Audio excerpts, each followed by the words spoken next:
They call me the Ice King because I have no heart left to break. But tonight, I'm trapped in a frozen mountain cabin with the one man I've spent 10 years trying to destroy. Caspian Reed is my rival, my enemy, and the only person who knows how to make me melt. The power is out, the temperature is dropping, and there is only one bed between us. Watch until the end to see if I keep my empire or if I finally surrender to the heat. I have always found comfort in the cold. Cold is predictable. Cold is honest. As the CEO of Sterling Global, I have spent 15 years crafting a persona that matches the steel and glass of my Manhattan headquarters. They call me the Ice King, a man who breathes frost and speaks in bottom lines. But as I stand in the floor-to-ceiling windows of the Aspen private terminal, watching the sky turn a bruised, violent purple, I feel a shiver that has nothing to do with the temperature. You're staring at the clouds like you're trying to negotiate with them, Alaric. Trust me, the weather doesn't take bribes. I don't need to turn around to know the voice. It's a low, gravelly baritone that has haunted my dreams and my boardrooms for a decade. Caspian Reed, the man who is the sun to my winter. He is all heat, all friction, all reckless energy. I turn slowly, adjusting my cufflinks, a nervous habit I would never admit to. Caspian is lounging on a velvet sofa, a glass of amber liquid in his hand. His tie is gone, his top buttons undone, looking like he just stepped off a yacht, while I look like I'm prepared for a funeral. Some of us value preparation, Caspian, I say, my voice a sharp blade.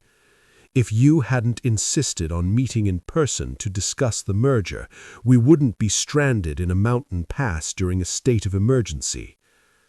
Caspian stands, his movements fluid and predatory.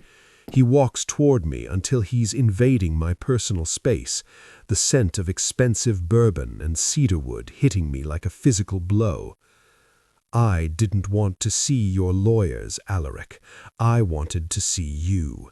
I wanted to see if you'd finally crack if the stakes were high enough.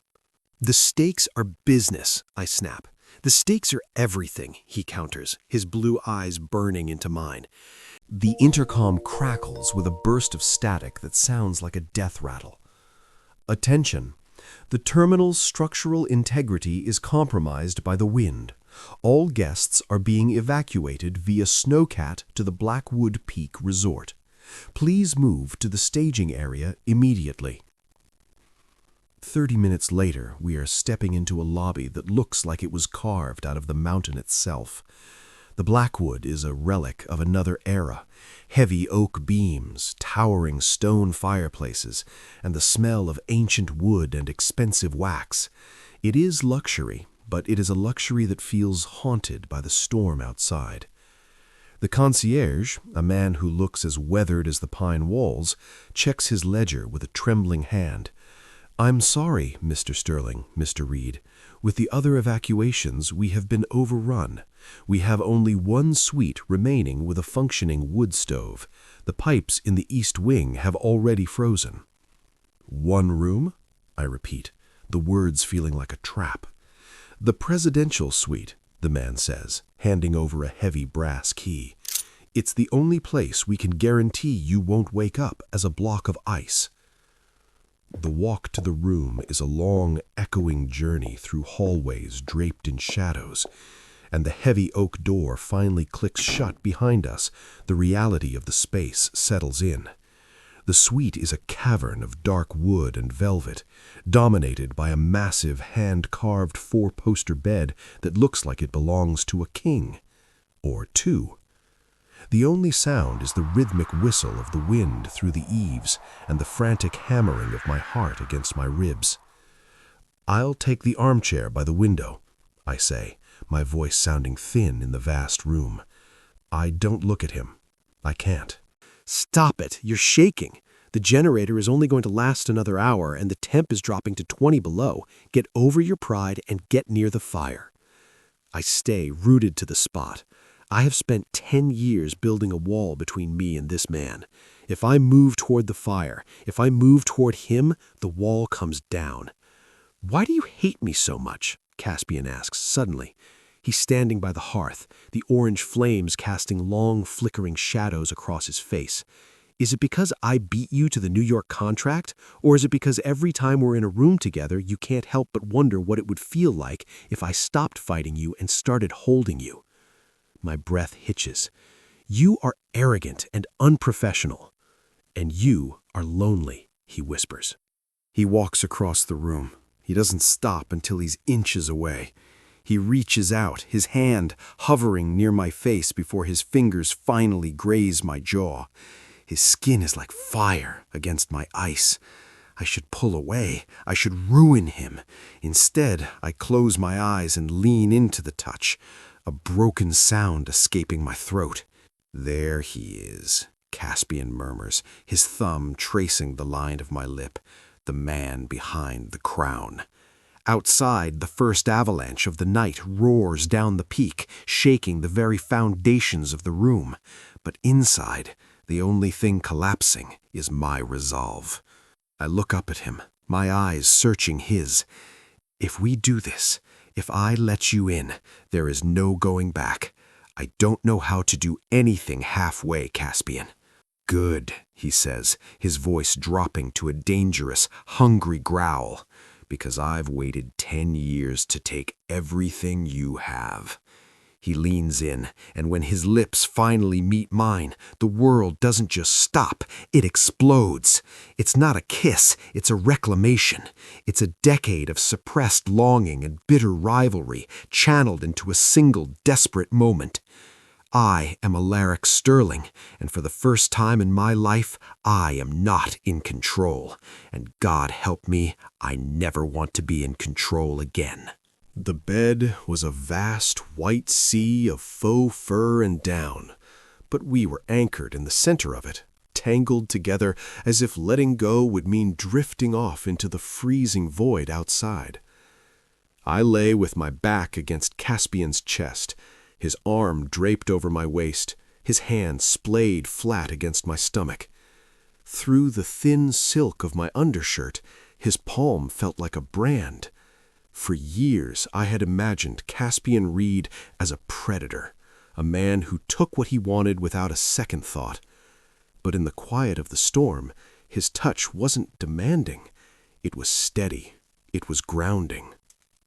"You're still awake," Caspian murmured into the crook of my neck. His stubble grazed my skin, sending a fresh wave of heat through my limbs.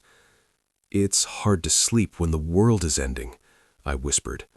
He chuckled, a low vibration that I felt deep in my own spine. "The world isn't ending, Alaric. It's just taking a break from you. The question is, why can't you take a break from it?" I turned in his arms, facing him. In the dim light, the sharp, aggressive lines of his face had softened. He looked younger. He looked tired. "I don't know how to be anything else, Caspian," I admitted, the honesty feeling like a confession. "My father lost our family's legacy in a single afternoon because he was passionate and impulsive. I spent the next 20 years making sure that would never happen to me. I built Sterling Global into a fortress. If I'm not the Ice King, then who am I?" Caspian reached up, his fingers gently tucking a stray strand of hair behind my ear. "You're the man who likes his scotch neat, who listens to Rachmaninoff when he thinks no one is watching, and who just spent the last 3 hours making me forget my own name." I felt the heat rise to my cheeks. "That was an anomaly." "No," Caspian said, his voice turning serious. "That was the first honest thing you've done in a decade. You've been hiding, Alaric, behind the suits, the buildings, the billion-dollar feuds. You think that if you're cold enough, no one can hurt you, but you're freezing yourself to death in the process." I looked away, unable to hold his gaze. "And what about you? The maverick, the man who plays by no rules. Is that real, or is that just your own version of a suit?" Caspian stayed silent for a moment. Then he let out a long, heavy breath. My father was a titan of industry. To him, I was just a disappointment, the son who cared more about the why than the how much. I spent my whole life trying to outrun his shadow by being the loudest, most disruptive person in the room. I fought you because you were the perfect image of everything he wanted me to be. I wanted to break you because I wanted to prove that his world was a lie. He paused, his thumb tracing the line of my jaw. But somewhere along the way, the fight stopped being about him. It became about you. I realized I wasn't trying to break you anymore. I was trying to wake you up. The vulnerability in his voice was a physical weight. We were two men who had spent our lives building empires to fill the holes in our hearts, only to realize that the only thing that could fill them was sitting right in front of us. "We have a problem, Caspian," I whispered, my hand finding his and interlacing our fingers. "Only one? The storm will end, the plows will come, and tomorrow we'll be the CEOs of two companies that are currently at each other's throats. How do we go back to that?" Caspian pulled me closer, his lips brushing against my forehead. "We don't. We change the game. We merge, Alaric. Not just the companies. Us." "A merger of rivals," I mused, the idea sounding both impossible and inevitable. "The board will have a heart attack." "Let them," Caspian whispered, his hand sliding down to the small of my back, pulling me flush against him. "I've spent 10 years chasing you. I'm not letting you go back into the ice now that I've finally found the fire." He kissed me then, a slow, deep, and devastatingly certain kiss that felt like a promise. As the blizzard hammered against the glass, trying to find a way in, I finally understood that the fortress I had built wasn't to keep the world out. It was to wait for someone strong enough to break in. I closed my eyes, letting the heat of him swallow me whole. For the first time in my life, I didn't care about the quarterly projections. I didn't care about the legacy. I only cared about the man holding me in the dark. But as I drifted towards sleep, a single thought remained, cold and sharp. Will the Ice King survive the morning light? The morning light was unforgiving. It hit the frost-covered windows of the suite with a clinical brightness, signaling that the storm of the century had passed. The silence of the mountain was gone, replaced by the distant mechanical roar of snowplows and the frantic buzzing of my smartphone on the nightstand. Reality had arrived. I stood by the window, fully dressed in my charcoal suit, my tie knotted with the precision of a noose. I looked like Alaric Sterling again. I looked like the Ice King. But as I watched the first black SUV crawl up the cleared driveway, I felt a hand rest on my shoulder. "You're doing it again," Caspian whispered behind me. He was dressed too, but his presence still radiated the heat of the night before. "You're putting the armor back on." "The world is watching, Caspian," I said, not turning around. "My board is meeting in 3 hours. They expect me to deliver your head on a platter after the stunt you pulled in Singapore. If I don't follow through, I lose everything." Caspian stepped around me, forcing me to look at him. His blue eyes weren't mocking anymore. They were searching. "Is everything a corner office and a stock price? Because I thought we settled on a different definition of everything last night." I couldn't answer. I watched him walk out of the suite, his silhouette disappearing into the hallway as the resort staff swarmed in. We didn't say goodbye. We didn't make a plan. We simply returned to our separate empires. 2 hours later, I sat at the head of the mahogany table in the Sterling Global boardroom. The air was thick with the scent of expensive coffee and the predatory scent of greed. "The merger is a bloodbath, Alaric," the chairman pressured, sliding a thick stack of legal documents toward me. "Nexus Innovations is vulnerable. Their stock dipped during the storm. If you sign these hostile takeover papers now, you'll own Caspian Reed by sunset. You'll be the undisputed king of the industry." I looked at the pen. It was a heavy, gold-plated instrument of destruction. For 10 years, this was the moment I had worked for. To finally stand over Caspian Reed and watch him lose. But then, I looked at the glass doors. Standing there, ignored by my security because of his sheer audacity, was Caspian. He wasn't shouting, he wasn't fighting, he was just standing there, leaning against the frame, watching me with a small, knowing smile. He was waiting to see if the Ice King would return to his throne, or if the man I was in the cabin was real. "Mr. Sterling, sign the papers," the chairman urged. I picked up the pen. The room held its breath. I felt the cold weight of my legacy pressing down on my shoulders. Then I looked at Caspian one last time. I remembered the way he had held me in the dark.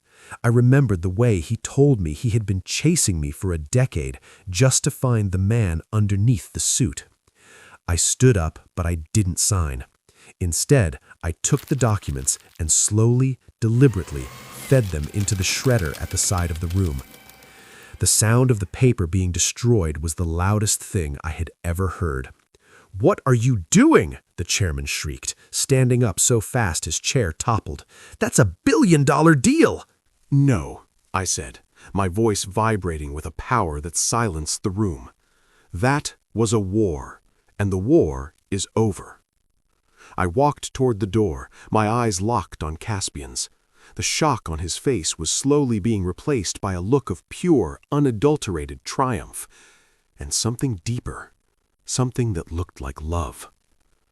"I'm proposing a different kind of merger," I announced to the room, though I was only speaking to him. "A partnership of equals, Sterling and Reed. No more takeovers, no more secrets." I reached the door and stopped inches from him. The entire executive board was staring at our backs, but for the first time in my life, I didn't care about the optics. "You're a fool, Alaric," Caspian whispered, his voice thick with emotion. "You just gave up the crown." "I never liked the cold anyway," I replied. I reached out, grabbing his tie and pulling him toward me. In the middle of my own headquarters, in front of the people who feared me and the cameras that followed me, I kissed him. It wasn't the desperate kiss of the cabin, it was a public declaration. It was the Ice King surrendering his kingdom for a heart. Caspian laughed into the kiss, his arms wrapping around me, holding me steady as the world around us erupted into chaos. We walked out of the building together, leaving the boardrooms and the bottom lines behind. The snow was still on the ground, but as Caspian took my hand and led me toward his car, the air felt like midsummer. I was Alaric Sterling. I had lost my empire, but I had finally won the only acquisition that mattered. The Ice King finally found his fire. But this is just the beginning for Gay Stories Chronicles. We are on a massive mission to hit our first big milestone, and we are officially only 400 subscribers away from the goal. If Alaric and Caspian's story moved you, please hit that subscribe button and join our circle. Every single sub helps us bring more of these emotional journeys to life. Before you go, I have a question for you. If you were in Alaric's shoes, would you have signed the papers to win the empire, or would you have walked away for the man you love? Tell me what you would have done. I'll be reading and replying to your stories in the comments.